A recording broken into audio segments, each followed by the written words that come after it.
Well, good morning. Доброго ранку. Slava Ukraini. What I wanted to talk about today, if I might, is the idea behind the Russian invasion. If there is an idea, I would submit that it's a set of ideas. Let me remove this, but first point out that my mask says Veritas, or truth, which is the first casualty of war, naturally. I think fortunately we're getting some pretty good coverage out of the major networks, including the French, the Indians, and the British from Kyiv and several other cities in Ukraine. I promise I am Bob Kravchuk. I do know how to put together an English sentence that should read, what's the big idea? But it's also true that nobody should proofread their own work because you see it the way it's supposed to read. You know, what some suggested is I should, say it the way my grandfather from Ukraine would have said it. What the big idea, and that way you can sort of overcome that. But that's probably not not enough of an explanation. I simply made a typo. I was originally going to talk about the ideology behind the invasion, and this was going to dovetail with the talk I intended now to give at the end of this month at the Shevchenko conference, looking at Vladimir Putin's revisionist history of the relations between the Ukrainian and Russian peoples in his July 2021 so-called article, which I'm sure was mostly ghostwritten, although the Kremlin claims he wrote a lot of it himself. The ideas are certainly his. But as it turns out, we can't talk about just that memorandum, that article anymore. We have to put it in context, right? And so rather than talk about the ideology, which was the original topic of my talk, I really want to talk about what's the big idea? What's going on? And these are just my thoughts. Well, this was working. There we go. Time magazine says history has returned. Is this the return of history? Was Francis Fukuyama wrong? I happen to think he probably was. His idea was not that history had come to an end, but the end point of historical political development was liberal democratic governance, right? That isn't clear at all, right? And so we're going to have to return to this towards the end of our chat today. So the ideas that I'm exploring, I've already mentioned. I was originally concerned with Putin's abuse of history as a justification to harass and destabilize the Ukrainian Republic. And there's a history here, right? In 2003, at the ranch down in Texas, Vladimir Putin tells George W. Bush that, you must understand, George, Ukraine is not really a country. He's been pretty consistent on this. 2008, he made statements to the effect that the Ukraine is not even a state. He gave a speech in March 2014 after the land grab that we know as the Crimean takeover, basically espousing many of the ideas that he then elaborated in great detail in the July 2021 article on the historical unity of Russians and Ukrainians. Right? Furthermore, there have been repeated violations of international agreements, both those that are formal and those that are more of a handshake nature, to respect Ukraine's territorial integrity. So this has been pretty consistent. What has also been consistent is that over time, every time he's asked about it, Putin has always said that if you try to move Georgia, Ukraine, or any of those other republics of the former Union closer to Moscow, 1 inch closer, I will dismember those countries. Right? So it turns out after the Crimean takeover in 2014, youth all over Russia were wearing these T-shirts with his picture on it that read, "Mush skazal, mush zrubil." The man said, the man did. They took a lot of pride in that. It's a different story today. It's 8 years later, and this is very, very different feel to it. The 1954 ceding of the Crimean Republic over to Ukraine that Nikita Khrushchev initiated was considered, even at the time, to be sort of giving away something that was always considered to be native Russian soil. And so taking back Crimea in the minds of the average Russian, it seems, had a very different, an understanding of what that represented than what's going on today, and especially the brutality of what we're witnessing on the television reports. And as well as those, there's some very, very good live feeds coming over the internet as well that are worthwhile tuning in. His rationale in this article and what he said about Ukrainians and Russians over time flies in the face of rigorous and respectable histories, going back to what is considered to be the prime history here, Mikhail Hrushevsky's History of Ukraine Rus. But there are others, Oris Subtelny, Magotsky's, Anna Reed's. There's many, many more, that clearly indicate that, the separate and parallel developments of the Ukrainian culture and the Russian cultures followed very, very different paths. They might have been joined at the origins, but by the way, it's the origin of the Russian state, not the origins of the two states. Because as we know, right, the culture developed 800 years prior to Moscow's founding. Kiev is a 1,500-year-old city. How old is Moscow? Not quite that old, actually. It's old, older than American cities, but it's not nearly as old as Kiev. Okay. I would also argue that Ukrainian seems as linguistically close to Polish as it is to Russian. And now I'm not a linguist, I'm not an expert, But when I'm in Russia, nobody understands my Ukrainian. When I'm in Poland, everybody understands my Ukrainian. And I can generally make my way in Polish society working through what Ukrainian that I do know. We also have strong traditions of democracy and the rule of law. A couple of weeks ago, the founding dean of the Hamilton Luger School, Lee Feinstein, chaired a panel of folks talking about what the nature of this conflict might be and what's involved. What does the lay of the land look like? And Regina Smith participated, among others. My talk focused on the cultural heritage, in particular the political cultural heritage. There were very strong traditions of democracy and the rule of law. You will recognize on the left-hand side of the slide towards the bottom, Ivan Mazepa, Pilip Orlick, Petro Mahila, Ivan Skoropadsky. These are all hetmen of the Zaporizhian Cossacks, which elected their leaders. In fact, Pilip Orlick was a great diplomat. In addition to being a protege of Mazepa's, he traveled abroad quite extensively. And many people don't know that today, outside of Paris, Orly Airport is named for Pilip Orlick. That's not very, very well understood, but that is absolutely true. In the modern era, among others, there's Hrushevsky, Lesya Ukrainka, Taras Shevchenko, Ivan Frankel, Mikhail Kotzebinski, and these are names that anybody that's done it, even dabbled a little bit in Ukrainian literature would recognize. And these were considered to be the radical Democrats of the late 19th, early 20th century. Radical meaning they were anti-monarchy, anti-czar. They were not imperialists, they were Democrats. There are many, many others. I mean, if you just do a little internet search looking for literary figures, and this is just a small sampling of the folks that have operated out there. And I recognize the name here. I'm just going to point this one out here. Ivan Drach, who is he's very much a contemporary figure. I actually taught his daughter, Mariana Drach, at the Ukrainian Academy of Public Administration 30 years ago in Kyiv. So these folks, although it might seem that they're 2 or 3 generations removed from where we are today, although Valery Shevchuk is still around as far as I know, it's not that long ago. These traditions are very, very strong. And they had their roots in the church, in church philosophy, right?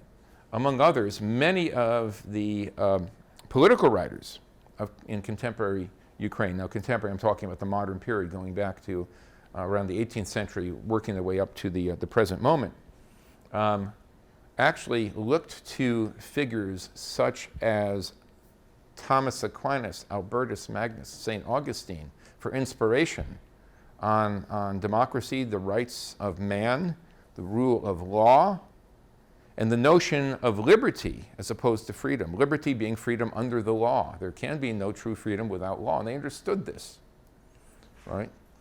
There was no parallel development along these lines in Russia. There just wasn't, right? It was a different tradition. It had to do with the location, the geographic location of the Russian state at the crossroads of Asia and Europe. There were many, many cross currents. Just as a matter of sheer necessity, defending the realm was extremely important, and it's so much more efficient and effective to defend the realm if you have a militaristic kind of governing structure, right? So it was from the start much, much more hierarchical, executive-centered, authoritarian than Ukraine was. Right. Ukrainian identity was shaped by its history, and you know, so here is where various pieces of the modern Ukrainian state came together. A lot of folks don't understand that sort of that light blue, almost aquamarine blue over on the left, next by Stalin. That's extreme Western Ukraine, and that was actually never part of the Russian Empire until the Red Army moved to the West in fulfillment of the Molotov and Ribbentrop Pact. Essentially, that was the invasion of Poland and the West. As a consequence, you know, there is this impression that Ukraine is really diverse, you know, that you have the Ukrainian-speaking regions up here. It's kind of a mix in here. Here's Hungarian. And when you go, if you visit Uzhhorod in Zakarpatska Oblast, you will discover that everybody's business card, on one side they have Ukrainian, the other side they have Hungarian. You know, it's the heritage of the city. The Carpathian Mountains are right in here and extend up into Poland, right? Ukrainian-speaking, mostly Russian-speaking. The interesting thing is, when you look at the cultural variables, you know, the notion is that Ukraine's a very divided society, and so culturally and linguistically, it's divided. But when you look at the cultural variables in models that seek to explain the outcome of the various presidential and parliamentary elections since the founding of Ukraine 30 years ago, it seems that language and ethnicity explains everything until you introduce controls for the regions as to economic and cultural development and economic variables, unemployment, per capita income, etc.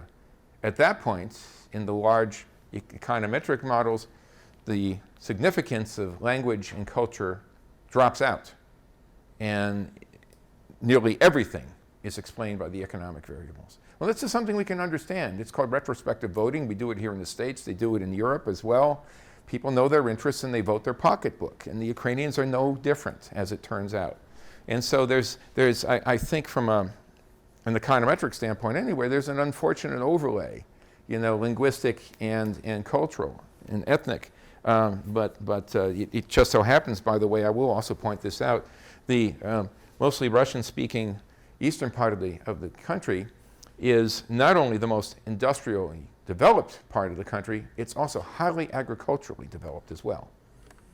Much less industry out in this direction, much more here, heavy industry in particular, but also lots of fertile agricultural land. So it's got a very, very diverse industrial mix, especially in eastern Ukraine. You know, so language and culture can't explain everything. What might the little peanut's motivations be? or that of any Russian leader? You know, let's step back for a minute and say, okay, we know about Putin, right? For what we can gather from, and these are just my opinions. You guys can disagree, it's fine. But what we can gather from his public statements and his behaviors, he's clearly obsessed with Ukraine. You know, I think, in fact, any Russian leader would be obsessed with Ukraine today, for reasons we'll point out in a little while. It's pretty clear, though, that Russians and Ukrainians are not one people. They're cousins in many cases, literally, but they're not one people. You know, they have a fraternal rivalry, as I think it was, who was the Harvard historical scholar wrote that book, Ukraine in Russia, a fraternal rivalry. I do not recall off the top of my head, but it made a lot of sense to me at the time. I read it 30 years ago on my way over there for the first time. His hypocrisy is manifest, though. He's currently persecuting the very people that he says are his fraternal Slavic brothers. Right? So we have to really look elsewhere to discover what he might perceive as Russia's strategic imperatives. So I've turned to trends in Russia's population, economy, and geography. And here are just some preliminary glimpses. And keep in mind, I put this together yesterday morning. I got about 3 hours of sleep last night because I woke up in the middle of the night very, very anxious. Not about this presentation, but about sort of the global geostrategic sort of lay of the land. You know, the constellation of forces are not very encouraging. And so I'm a little punchy today, so let me see if I can do justice to some of this. Russia's population is destined to age. So at the top of the chart, we have the oldest and the youngest. These are the males, these are the females. There's a shortage of females at almost every age group. It's not a big shortage, but it's a shortage, right? They have this bulge in the middle. They started having kids again, but it's leveled off. When you have a population distribution that you expect it to be peaked and somewhat pyramidal in shape, but when it bends down towards the middle, these people then become middle-aged and elderly, and there are not a lot of them, right? Now, it's not unusual. This is also happening elsewhere. The society that's aging the most rapidly on the planet is South Korea. Japan is already there, right? It's happening in Canada, Europe. Mexico is shaped like a pyramid. While the median age in the United States is about 35, it was 35 a little while ago in China. It's now 39 because they're aging rapidly. The one-child policy worked, and they have no children coming up, right? But in the United States, it looks sort of like this, with a slight dent at the bottom. The fertility rate is below replacement levels. Replacement would be about 2.1. And it's been falling since throughout the 20th century and in the post-Soviet period out here. It's back up again, but it's still below 2. It's got to be about 2.1 to be at replacement rates, right? The natural increase in the population, net migration, is not encouraging. So the population is not going to be able to grow through in-migration. Well, actually, I put it to you, if you live somewhere else in the world and you're thinking to yourself, would I like to live as well as the average Russian or the average German? Let me see. Where would I like to go?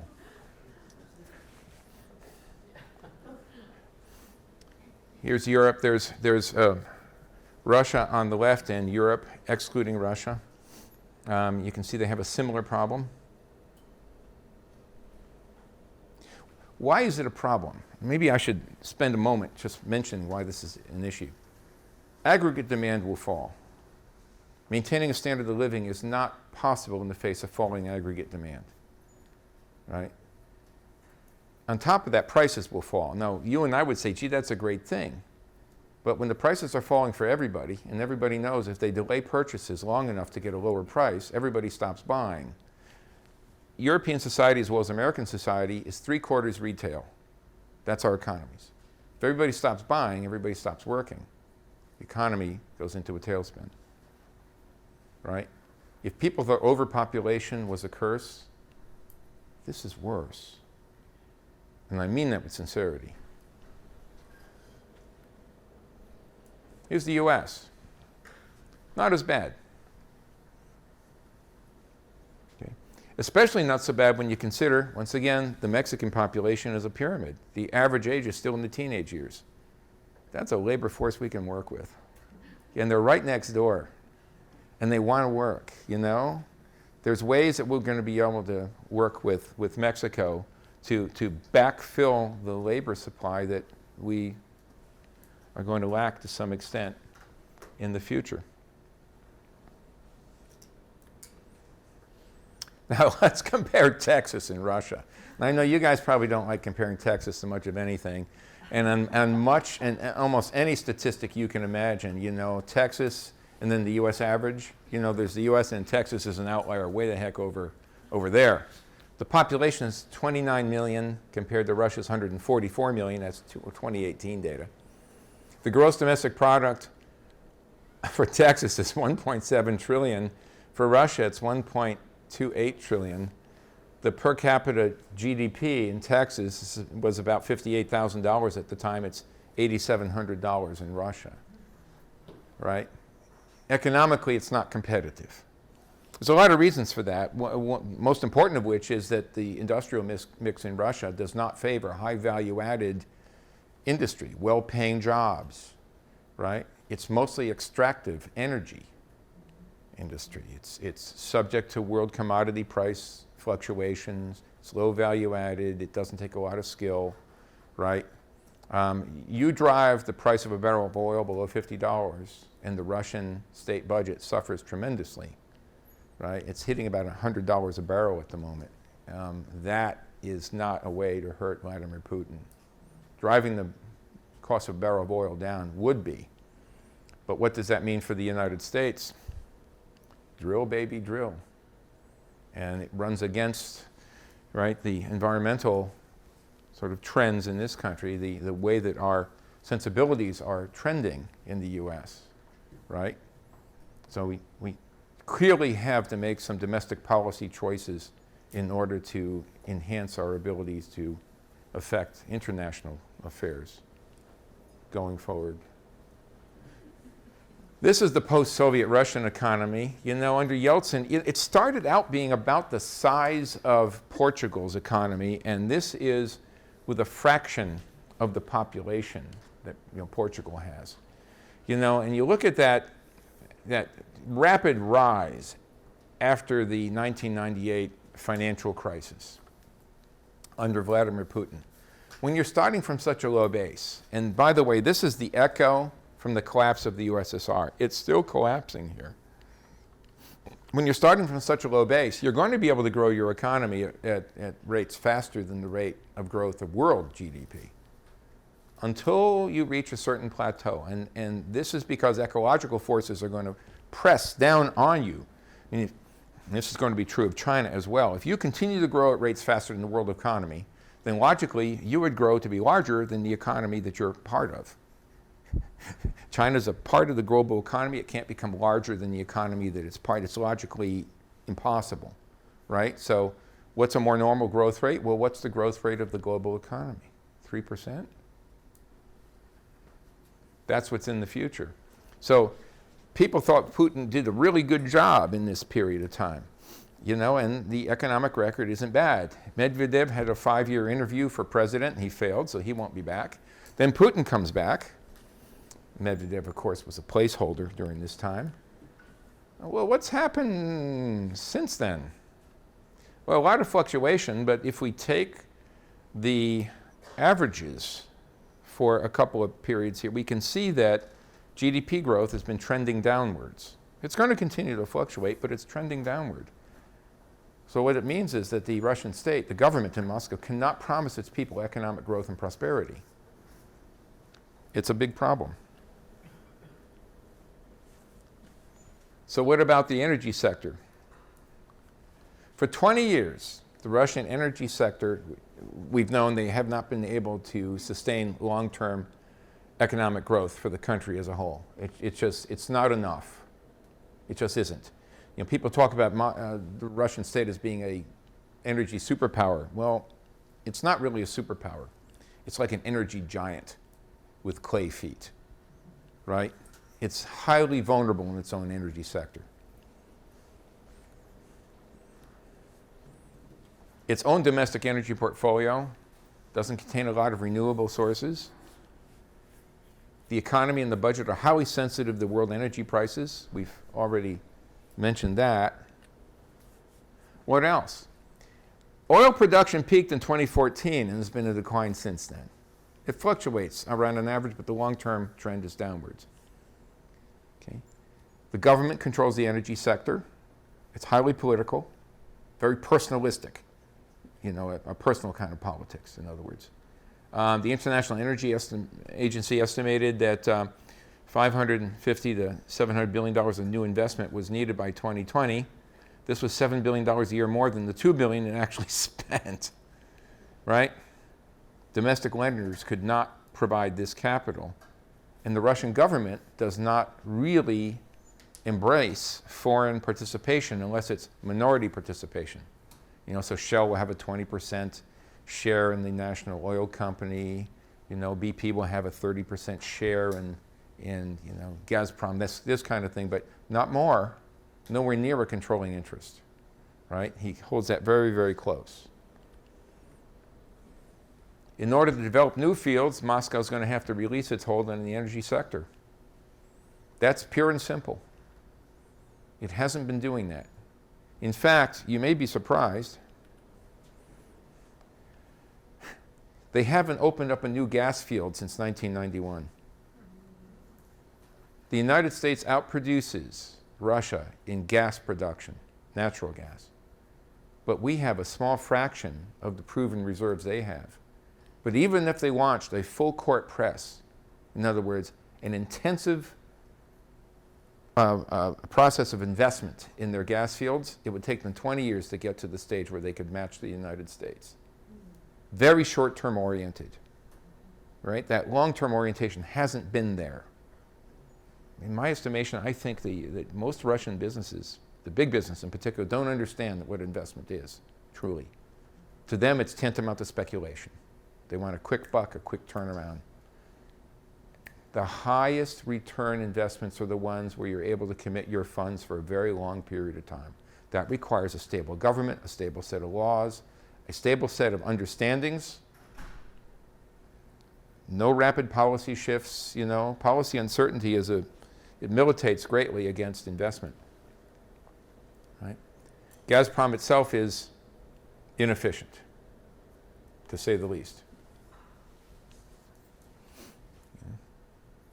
Now, look at this one here. Now, the second bullet point is very, very telling. Gazprom for years has been purchasing gas from Turkmenistan to sell to the Europeans. Gazprom cannot even satisfy Russia's domestic demand for gas. What it's selling to Europe is not Russian natural gas. It comes from the Central Eurasian republics with a huge markup, 5 times. You just have to know that. It's a paper tiger.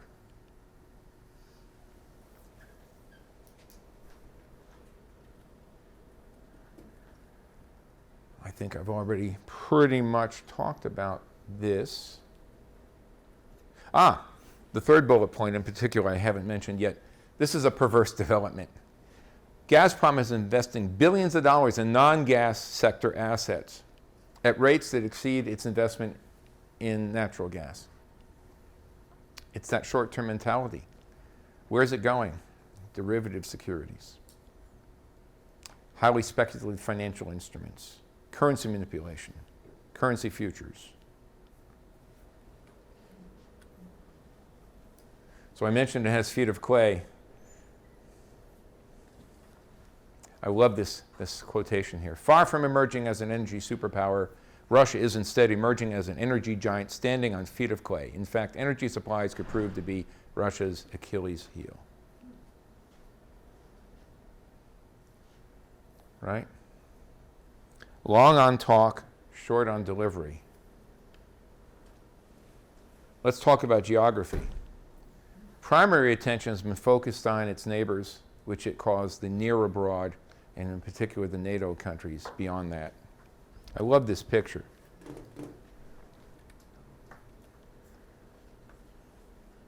Russia feels deeply wounded as a consequence of the collapse of the Soviet Union at the end of the Cold War, right? There wasn't any kind of Marshall Plan to rescue Russia. Western markets were by and large closed to them. You know, they felt now we're being welcomed into the Western world economy, and in fact we had our own problems, and so they didn't follow Poland's lead, right? Initially, in the 1980s, when Jeffrey Sachs and David Lipton and others from Harvard went into Poland to advise Balcerowicz and Lech Wałęsa in the Solidarity government, they basically told them, sell the rest of the world anything they're willing to buy from you at a profit. Doesn't matter what it is. Trinkets, Easter eggs, tchotchke, those, just start to develop foreign currency reserves and then upgrade your investment. You have a very well-educated, literate, polite, well-behaved people. Eventually the business will come, and the last time I was in Warsaw, downtown felt like downtown Chicago. Tall skyscrapers, lots of business going on, traffic jams, horns honking, It was really quite remarkable. Fastest growing, most vibrant economy in Europe. Now it's 40 years down the road. But even at a rate of 3%, your economy is going to double in 25 years. That's remarkable. Well, Poland grew faster than that for a longer period of time than that. And it continues to grow. Right? So Russia feels humiliated. I think any Russian leader would feel this way, quite frankly. Even when I look at Navalny and some of the things he was saying, it's very clear he's a Russian nationalist. He's not a thug and a brute like Putin, but he's a Russian nationalist. I think he would also, if he were the president, if by some miracle he were to ascend to the chief office of the land, he would still be thinking about ways he might be able to destabilize or extend influence over Ukraine. When you think about, getting rid of Putin, we have to be very wary of what comes next, because we don't know, right? Succession has always been the issue, the political problem in Russia, extending back even the Tsarist times, right? But they feel humiliated by NATO expansion eastwards, and I think Vladimir Putin, in particular, feels personally slighted by it all. Here's NATO enlargement. A lot of countries have joined NATO now. We're talking about 30 members, perhaps 32 by the end of the spring, because it looks like Sweden and Finland will petition to come in as full members. It's remarkable, isn't it? If he was worried about encirclement, I think he's brought it on himself, quite frankly. But this is of great concern to him. Now, why would NATO be a concern to a Russian leader, despite the fact that it's a defensive alliance? Political leaders, especially military people, don't look at your intentions. They look at your capabilities. And if there is a war-making capability on your front, you want to counter that and block it somehow, right? That's what they're thinking about. And here's the fact. Currently, Russia has about a 1,600-kilometer front to defend. The Carpathian Mountains are a pretty good natural barrier against invasion. But if he pushes the borders back, he's got Belarus, here's Ukraine. If he pushes the border back to this point, he has about a 300-kilometer front to defend. He's narrowing the gap, right? When you talk to Russian intellectuals even about the strategic vulnerability of Russia today, they're very worried about it. And believe me, when you start talking about NATO, you got to be careful. It's like a dog whistle to them, right? Clearly. How about we wait until I'm finished, and then it won't be that much longer. Thank you. Their long-run security goals, they want respect. Right? They'd like to recover their influence in the region and around the world. It's ironic, though, economically, it looks like they're about to become a vassal state of the Chinese for reasons we can talk about in Q&A. They would like to reestablish much of the former Union, pretty much as buffer territory. They'd like technological parity with Western industrialized countries, but the way they're going about it is to steal the technology. Most of the Russian agents in the United States are not looking, to see what our military is doing. They're trying to steal our industrial secrets. Industrial espionage is a thriving business among Russian spies. They'd like Western recognition of their hegemony in the region. If they can, they'd like to instigate fissures in the Western alliance, NATO, and internally in our countries. The divisions that we witnessed in the United States for the last 20 years seemed to them like it was made in heaven, something they could exploit. They'd like to employ their oil revenues as a tool to enhance their security. Whoops, I think I moved ahead a little too fast. One more slide here. We can discount its rhetoric, I think, except for its service as a distraction. Right? His reading of history is convenient, not rigorous. It would receive an F minus probably, if you can believe it. Is any such grade as an F minus? Other factors appear to dominate. And then returning to Fukuyama, history hasn't ended just yet. What we have is pretty much something we recognize as being more of the same. According to Nikolai Rozov of the Russian Academy of Sciences, Russian political history can be seen as a cycle. Stagnation bringing on crisis, with the crisis generating additional chaos. And by the way, many Russian thinkers see markets as chaotic. You need somebody to restore order, and that only leads one place, right? Back to an authoritarian government. So it all simply comes back around again. These are just some preliminary and random thoughts on what might be the motivation or the big idea behind the invasion. And in the over 20 minutes we have left, why don't we engage in a little bit of repartee and share some thoughts about it all. I appreciate you being here. Thank you.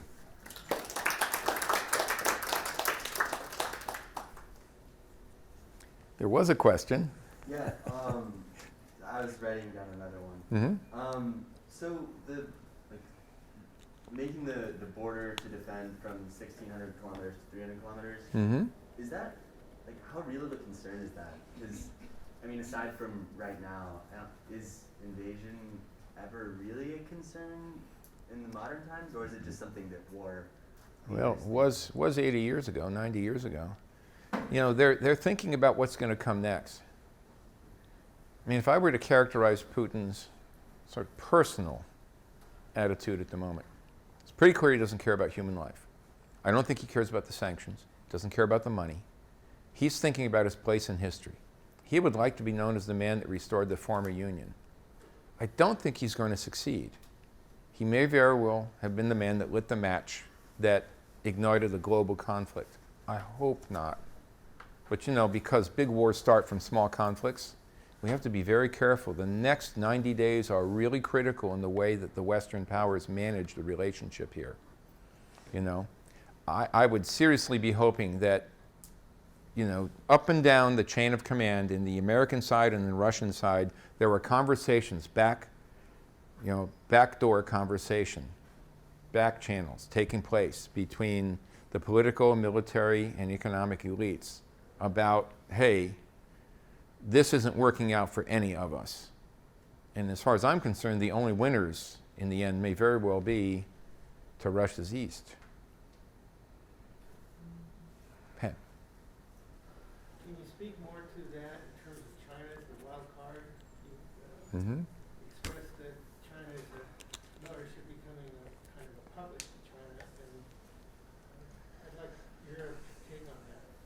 So the economic sanctions are driving Russia closer to China. They've concluded a deal for gas supply, gas and oil supplies, $700 million a month in revenue to Russia. They're accepting Russian wheat again in relatively unlimited quantities. Both Russia and China are buying gold reserves like it's going out of style. That's what's driving the price of gold up currently. It's not just the threat of war, which gold automatically increases, but that's also a factor. By the way, today China has the world's largest reserves of gold. I don't really care. I don't think gold is real money. Being a monetary economist, I just have a different opinion on that. China's talking to Russia about getting out of dollar-denominated energy contracts and going RMB. They have their own kind of a payments and settlement system that's parallel to SWIFT, and they'd like Russia to join it. They see a historical opportunity to begin to project the RMB as a global reserve currency. I don't think they will succeed. Once again, being a monetary guy, the problem is this. In order to achieve that end, they would have to have RMB reserves in almost every major central bank in the world, and they don't. As a consequence of the tremendous outflow of dollars after the Second World War, 40% of all central bank reserves in the world are denominated in dollars. In fact, there are more dollars circulating outside the United States than inside the country. In order for China to achieve its aim, it would have to relax its currency and capital controls. It would have to permit money and capital to flow freely across its borders. It would have to let its currency freely float. Now, it could put a floor on it. Nobody likes to see their currency collapse, but it's going to fluctuate, and they'd have to let that go. So what would happen? Automatically, we know the currency's been manipulated. It's 35% undervalued. It would increase its purchasing power on global markets by 35%. The Chinese consumer would be amazed at how far their money goes on global markets. They would automatically live a lot better than they are today. They may not realize it, but they would. It would touch off price inflation here and every other country that imports large amounts of Chinese goods. But that would be temporary, transitory. That wouldn't last. It would be a shock that would go away, dissipate after a couple of years, probably, right? But to do that, they have to bring their growth model to an end. Right now, the way the economy is organized, and the welfare state, by the way, just disappeared under Deng Xiaoping. Chinese are responsible for their own health and welfare and those of their elderly family members. There is no serious social safety net. And that was intended deliberately to get them to save money rather than spend it. By saving money, they saw themselves as creating a pool of capital for investment purposes. They'd have to let all that go. If they let their growth model go, well, that means the Chinese are then free to spend money. And they would, pretty clearly. And then what would happen is some of the jobs that were lost to China would start coming back in this direction because we know they have an appetite for American goods. Right? And so the trade patterns that we've witnessed the last 50 years would reverse and it would start flowing in the opposite direction. I don't know who was first. You were next, or? Go ahead. Okay, let's say hypothetically this war goes in Ukraine's favor. They're able to hold them off, and Russia retreats. Does NATO and the West run the risk of humiliating Russia like they did in Germany post-World War I, leading more hard feelings and another conflict down the road? Well, he's already, where am I going with this? I'm looking for my maps. Wait a minute, they're at the beginning. Yeah, I mean, he's already got his nose bloodied, right? First of all, I don't think that the Ukrainians can hold out. I think the man is very spiteful. I think he's going to double down on crazy. He's moving those thermobaric weapons into Ukraine. We have evidence of cluster bombs going off in residential areas in Kharkiv. There's evidence he might have used a vacuum bomb as well. It's a very dangerous weapon. It basically consumes all the oxygen for about a square mile, and the people that are there, unfortunately, they suffocate because it sucks the oxygen out of their lungs. Doesn't take long, they're dead. It's a terrible weapon. The United States used some of these things in the first Gulf War 30 years ago. It frightened our military so much we haven't used them since. They're just inhumane, right? I am fearful of what they might decide to do to the Ukrainian cities. I was telling my wife, Natalka, this morning, I don't know that I'm ever going to see downtown Kyiv, Kravchuk in particular, looking the same as it does now. I mean, I'm just so scared to death about the prospect. So I don't think they will prevail. As far as humiliation goes, since when has it been possible to humiliate Vladimir Putin? I mean, I look at the guy, he doesn't seem to care what anybody else thinks about him, you know? Now, some of his people may have different feelings. We already have some indications about there being fissures in the Russian military. Regina Smith has picked up on some of this in her research. And that pushback, that mild sort of dissent that his foreign security chief gave him, I don't know why they televised it, but they did. The video came out. The guy asked him if he supported the action in Ukraine. He says, I will. Putin looked at him with that long stare, with the eyes narrowed down to little beads, and he said, you will or you do? He said, well, if it's in Russia's national security interests, I will support it. He says, that's not the question I asked you. He doesn't like dissent. Now, I'm not a pop psychologist, but we know what his background is. He was an only child. He's used to getting his own way. He's pretty isolated in the Kremlin. He listens to his own counsel, doesn't brook dissent. That's a recipe for very serious strategic blunders. But he doesn't like to admit he's wrong. I'm just worried about what comes next in the next week or so. You know. At some point, there will be increased pressure on the Western powers to intervene. Nobody wants to take on a nuclear Russia, however. I don't know how you do this, quite frankly. Do you say, listen, Vlad, we're not going to go nuclear, but we're going to attack you? Well, those kinds of conversations have taken place in the past. You know? How would he react? Especially knowing that their military doctrine calls for the first use of nuclear weapons in the battlefield theater. Tactical nukes. Right? I don't know. I'm just absolutely amazed and proud of my Ukrainian forebears. They're just an incredible people, and what they've managed to achieve in the last 5 days. You know, we can talk about what additional sanctions might be called for at some point, but I think there's another question here. I was wondering if you were of the opinion that this invasion was always planned, or if something happened that made it become an action plan. Yeah, I mean, I don't know. I mean, maybe from his prison cell we'll be able to interrogate Vladimir Putin once he's convicted of war crimes, you know, and try to figure this out. My sense was that he was keeping his options open. He may not have known exactly what he wanted to do, but he saw it as a strategic moment. However, what pushed him over the edge, I think, was the way he misread the Western alliance. He misread Zelensky. He misread the Ukrainian people. He misread Biden, quite frankly. You know, and he didn't get the kind of support out of China, public support, that he wanted. The Chinese said, well, we support Russia, but we don't support the invasion. And they abstained from any major votes in the Security Council. They're keeping their distance, right? They have an entente. They don't have an alliance, right? It's a sort of a moment of convenience for the two of them that will support each other to the extent that it serves their mutual interests, but their interests can also diverge.